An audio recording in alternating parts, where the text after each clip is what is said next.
G'day. Hey everyone, welcome back to BOI, that stands for Bytes of Info, and to the Explainers playlist. All right, grab a seat and settle in, class. Let me ask you something. Have you ever studied for hours, felt absolutely 100% confident, and then you walk into the exam room and your mind just goes entirely blank? Or, maybe you meet someone really important, you shake their hand, and literally 5 seconds later, their name just vanishes into thin air? Yeah, it's a completely universal struggle, mates. But today we're going to fix that. Welcome to your Memory Masterclass. Okay, let's just quickly run through the syllabus for today. We're going to cover 5 incredible science-backed memory techniques step by step. So we've got active recall and spaced repetition, the art of chunking, visualizing with loci, mastering the name game, and finally, some seriously cool physical brain hacks. Let's get straight into it. Lesson 1. Active recall and spaced repetition. Right, first up is the absolute powerhouse of memory techniques. Honestly, if you take away just one single lesson from today's class, let it be active recall and spaced repetition. The science behind this is just fascinating. Decades of cognitive research prove that testing yourself is vastly superior to passive review methods, things like highlighting or just lazily rereading a textbook. Active recall actively stimulates your memory. It forces your brain's retrieval muscles to actually put in the work. When you force your brain to pull that info out, you're literally strengthening the neural pathways tied to that exact knowledge. So how do we actually apply this? Here's the step-by-step. Step 1, you read or listen to the material. Simple enough. Step 2, and this is absolutely crucial, close your book or your notes completely. No peeking allowed. Step 3, try to retrieve that info entirely from memory. You can use flashcards or maybe the blank page method where you just write down literally everything you can remember. And then step 4, add in spaced repetition. Revisit the material at growing intervals. Say 10 minutes later, then maybe an hour later, and then the next day.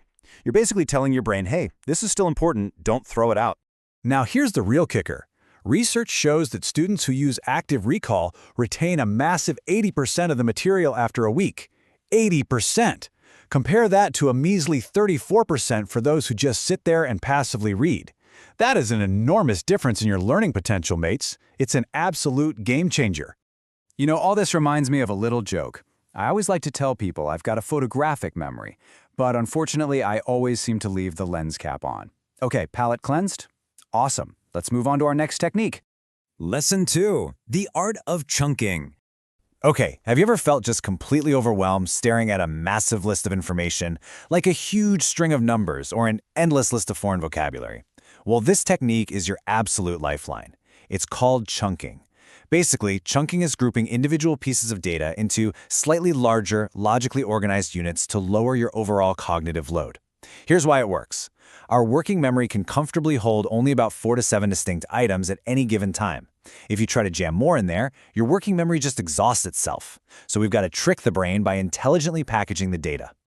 All right, let's break down how to apply it. Step 1, gather all your raw information in front of you. Step 2, look for common themes or categories. Step 3, group those related details into 3 to 4 larger ideas. And finally, step 4, you memorize those larger thematic groups first before you drill down into the sub-details. So, for example, if you're trying to learn Spanish vocabulary, don't just stare at a random list. Chunk them into logical groups like household items, occupations, and animals.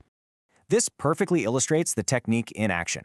Take a 14-digit number like 196948121161066. Just looking at that is a total nightmare for your working memory. But by chunking it, we magically transform it into just 3 easily digestible units. We get 1969, the year of the moon landing, then 4, 8, 12, 16, which are just multiples of 4, and then 1066, the Battle of Hastings. Suddenly, 14 impossible random items become 3 really easy ones. I know for a fact some of you in class right now are thinking, my memory is exactly like a web browser. 17 tabs are open, 4 are completely frozen, and I have absolutely no idea where the music is coming from. Well, trust me, chunking is exactly how you start closing a few of those tabs. Lesson 3. Visualizing with loci. Let's dive right into an ancient Greek strategy that is actually still used by world memory champions today. It's called the method of loci, but you've probably heard it called the memory palace. This technique is brilliant because it uses our brain's natural spatial memory to lock in abstract data. Your brain is incredibly good at remembering physical spaces and really vivid stories, way better than it is at remembering random lists. Let's build your very first memory palace right now. Step 1. Choose a highly familiar route or building, something like your own home. Step 2. Mentally walk through it, noting specific sequential stops along the way. Step 3. Place vivid, absolutely bizarre mental images of the facts you want to remember at each of those exact stops. Seriously, the weirder, the better. And step 4. When you actually need the information, you just mentally retrace your steps through that space. Let's look at a practical example. Say you need to memorize a grocery list. Instead of writing it down, visualize your house. At the front door, imagine a giant, human-sized apple completely blocking your way. Then you walk to the kitchen table, and it's practically swimming in this massive puddle of spilled milk. You open the refrigerator and, bam, you're blinded by glowing golden eggs. You walk over to the living room, and your couch has been replaced by a massive, squishy loaf of bread. Then, when you get to the store, you just take a mental walk through your house. Boom, list remembered. Of course, I will admit, it does take a little practice. Just the other day, I tried to build a memory palace, but I forgot my keys and locked myself out. Happens to the best of us. Lesson 4. Mastering the name game. All right, class, now we're addressing that incredibly common, incredibly awkward embarrassment. You know the one, forgetting someone's name literally moments after you shake their hand. The reason we forget names is mainly because they land in our short-term memory, which is basically a trash can that empties itself every few minutes. And let's face it, we're usually distracted anyway. To fix this, we use the mental snapshot method. This is all about creating an immediate, distinct visual link between a person's name and a prominent physical characteristic or item of clothing. We're leaning right back into the brain's love for vivid images. Mentalist Darren Brown gives a really brilliant example of this kind of party trick. He says, if they're called Mike and they've got big black hair, you think, oh, that's like a microphone. Imagine a giant microphone walking around. See what he's doing? You're taking an abstract word and actively associating it with a memorable visual anchor.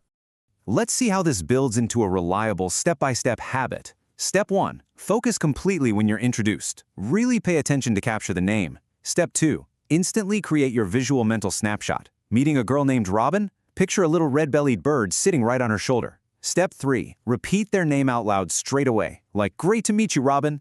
This actually activates your motor cortex and adds a physical layer to the memory. And step 4. If you're meeting a large group, use Elizabeth Matier's chunking trick. Chunk the people into pairs, like the couple or the coworkers, and just loop their names in your head. Now, I'll be totally honest with you, mates. I'm actually really great at remembering names. It's just the faces I attach them to that are completely wrong. All right, I'm just kidding. Practice definitely makes perfect with this one.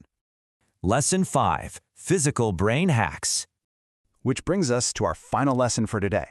If the mental tricks just aren't quite enough for you, we're going to look at some slightly bizarre, but totally scientifically proven, physical hacks you can do with your body to instantly alter your brain states.